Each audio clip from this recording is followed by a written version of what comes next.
You'll hear everyone and their mom recommend and talk about the Chase Sapphire Preferred, and there's a reason.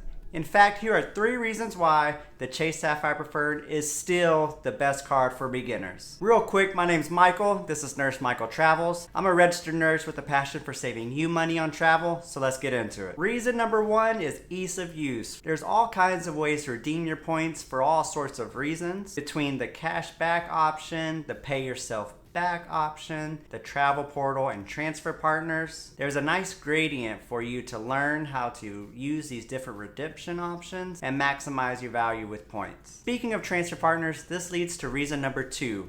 Chase Ultimate Rewards has a nice set of transfer partners in terms of ease of use as well as value. You have the familiar programs such as Southwest and United, and also valuable ones such as Hyatt. This makes it nice for a beginner because they're able to transfer their points, gain that boost of confidence and the proof of concept to really dive into the points and miles game. Speaking of the points and miles game, if you're brand new here, go ahead and check out the free email course linked in the description below. I send you an email a day for 7 days to get you familiar with the concepts here. And while you're down there, go ahead and like this video. And if you are interested in applying to the Chase Sapphire Preferred, I would deeply appreciate it if you use the referral link down there to help support this channel and to continue giving you more free content. Do you want to hear more? Because here's more. Reason number 3 is that the Chase Sapphire Preferred and the Chase Ultimate Rewards program offers you a nice room to grow as well as an easy exit strategy. If you decide you like the game points and miles, you can apply it to some of the freedom cards that are available, which will help you earn more Chase points, or you can upgrade to the Chase Sapphire Reserve, which is the big brother of the Sapphire Preferred if you want some more luxury perks. Or you can get into the business realm of the Sapphire cards and earn even more sign-up bonuses and even more spending categories. This goes in terms of transfer partners as well. As you learn more about points and miles, you're able to make more complex redemptions and get even more value from your points. Also, the Chase Sapphire Preferred is great for beginners because there's a nice exit strategy. If you decide you don't like the card or you're not into the points and miles game, after a year you can downgrade the card to one of the freedom cards. That'll allow you to keep that account open and preserve your credit score without having to pay an annual fee.